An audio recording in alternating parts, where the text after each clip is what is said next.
नए शिक्षा सत्र के पहले जो सुविधाएं छात्र छात्राओं को विभाग के द्वारा दी जानी हैं, जिससे पढ़ने वाले बच्चों को किसी भी तरह की असुविधा ना हो सके, लेकिन 1 नहीं 2 नहीं 3 सालों से छात्र छात्राओं के बने भवन में ना तो बिजली लगी और ना ही पीने और टॉयलेट के लिए पानी की सुविधाएं हैं। तो वहीं 2 करोड़ की लागत से बने भवन अब भी तैयार नहीं किए गए हैं। पीडब्ल्यूडी विभाग और शिक्षा विभाग की घोर लापरवाही से पढ़ने वाले बच्चे 2-4 उन्हें होना पड़ रहा है। तो वहीं जिले के नानगुर ब्लॉक के स्वामी आत्मानंद स्कूल में 700 से भी अधिक बच्चे एक ही भवन में पढ़ने को मजबूर हैं, क्योंकि भवन जो बनाया गया है वह 3 सालों से अधूरा है। ऐसे में सैकड़ों की संख्या में छात्र छात्राएं गंदे और बदबूदार टॉयलेट में जाने के लिए मजबूर हैं और अपनी प्यास बुझाने के लिए घरों से पानी लाते हैं। बता दें कि तत्कालीन सरकार ने प्रदेश में शिक्षा के स्तर को उठाने के लिए सीजस स्कूल की स्थापना की थी, जिसका नाम Swami Atmanand excellent English medium school बनाया गया ताकि गरीब बच्चे को इंग्लिश पढ़ाई जा सके। और इसके लिए सरकार ने करोड़ों रुपए भी खर्च करके नए भवन भी बनाए गए थे, लेकिन जिम्मेदार पद पर बैठे विभागों की लापरवाही से 3 साल में बन रहे भवन आज तक पूरे नहीं किए गए। वहीं स्कूल में छात्राओं के लिए बने टॉयलेट भी टूट फूट गए हैं। टॉयलेट की दशा इतनी खराब है कि वहां पानी भी उपलब्ध नहीं है।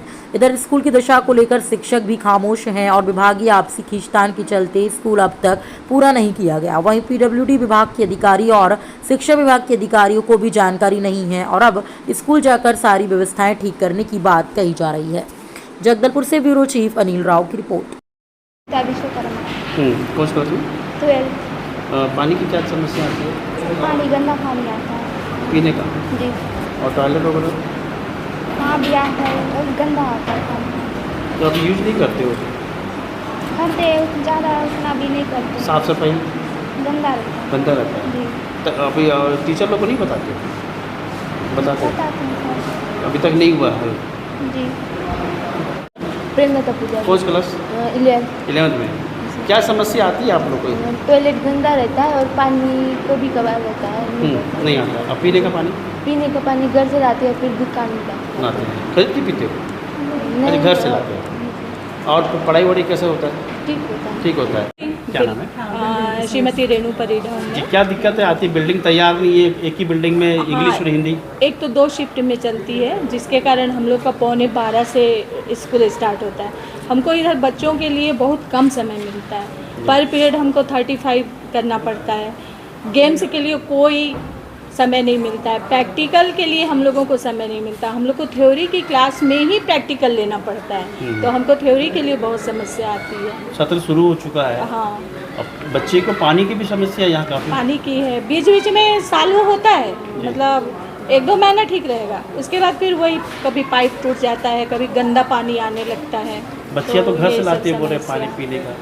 नहीं, अभी तक तो प्यून भरते थे पूरा। हम लोग बड़े बड़े उसमें कैन में भरवाते हैं, तो बच्चे तो यहीं पीते थे। टॉयलेट की भी अभी ठीक नहीं है टॉयलेट? बच्चियाँ बताए टॉयलेट की भी दिक्कत है। टॉयलेट तो ठीक है, पानी पर्याप्त रहता है। बच्चे असली में बहुत हो जाते हैं और टॉयलेट सिर्फ एक ही है ना। जी, जी। तो इस कारण से और दोनों शिफ्ट चल रहा है एक्चुअली में, हिंदी तो, इंग्लिश दोनों चल रहा हाँ, है। तो सेम टॉयलेट है।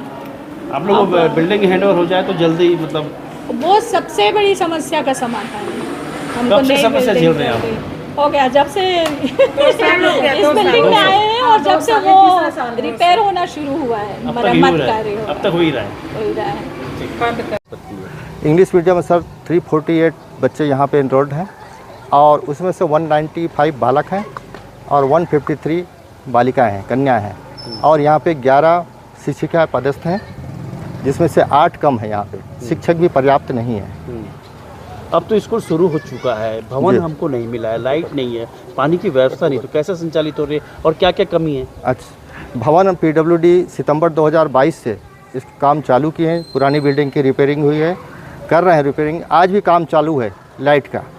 तो हम 2 शिफ्ट में स्कूल लगाते हैं। एक मॉर्निंग शिफ्ट में 1ली से 12वीं तक इंग्लिश मीडियम है और सेकंड शिफ्ट में हिंदी मीडियम 6वीं से 12वीं तक लगाते हैं। भवन कमरे उपलब्ध ना होने के कारण हम 2 शिफ्ट में लगा रहे हैं। पानी का हमने यहाँ पे मेरे जब 2017 से हूँ तो 3 बार बोर हुआ, तीनों बोर फेल हो गए और उसमें से बहुत गंदा पानी आ रहा था। फिर जिला पंचायत की ओर से फ़िल्टर दिया गया है, उस फिल्टर के द्वारा ही हम पानी का उपयोग कर रहे हैं, जिससे थोड़ा पानी की हमारे यहाँ बहुत सी कमी है और पानी की समस्या भी है। शौचालय में भी हमको पानी की समस्या हो जाती है, क्योंकि बच्चे अधिक हैं, 836 बच्चे हैं पूरे टोटल, और सुबह से शाम तक हमारे पास पूरा दबाव बने रहता है। बाथरूम में काफ़ी बच्चे हैं जो बाथरूम के लिए, बालक वाले जो बाथरूम हैं उसमें से उसके दरवाज़ा थोड़े टूट गए हैं। अभी वो निर्माण कार्य चल ही रहा है, अभी हमको पूरे भवन हमको हैंड ओवर नहीं हुआ है वहाँ का।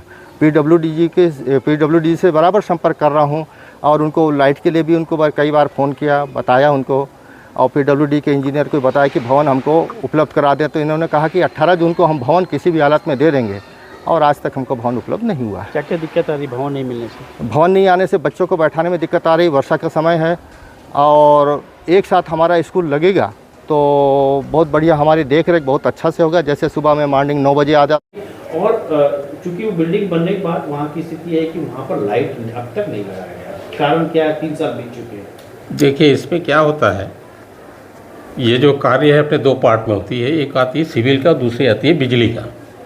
जो सिविल जो कार्य है वो हमारे B&R से होती है, और जो बिजली का काम है वो E&M से करती है। हमारा सिविल का जो कार्य है करीब 4 माह पूर्व, 3 माह पूर्व कंप्लीट हो गया था।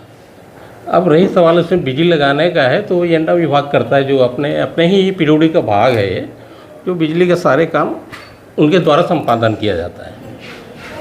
अब ये चीज़ मेरे को आज पता चला कि उसमें बिजली नहीं लगी है, तो मैं इस संबंध में आज ही उनको निर्देश दिया हूँ कि तुरंत तत्काल साइट का निरीक्षण करें, और जो पेंडिंग कार्य है उसको जल्द से जल्द पूरा कराएं, ताकि छात्र छात्राओं को उसका लाभ मिल सके। सर, ये लगता नहीं कि काफ़ी समय हो गया, इतने साल बिल्डिंग बनने बाद बिजली नहीं लगी? नहीं लगे। वैसे देखिए क्या होता है, अब बिजली का काम है, इनको किस कारण से लेट हुआ, क्या है, क्या तकनीकी कारण है, उनको बाद में पता करेंगे कि क्या कारण है। अभी तो वर्तमान में तो जल्द से जल्द पूरा कराने की कोशिश है। उस संस्था में जाके भवन की एजेंसी कौन है और उसकी पूर्णता की स्थिति क्या है, और इलेक्ट्रिफिकेशन वगैरह कंप्लीट हुआ है कि नहीं, उसको तत्काल हैंडओवर लेने के लिए मैं कार्यवाही करूंगा। और रही बात शौचालय वगैरह की, तो शौचालय छात्रों की दर संख्या के अनुमान से वहाँ उपलब्ध नहीं होना, मतलब उसके लिए मैं कलेक्टर सर और CO जिला पंचायत सर को भी अवगत करा के उसको मैं प्राथमिकता के तौर पे पूर्ण करूँगा।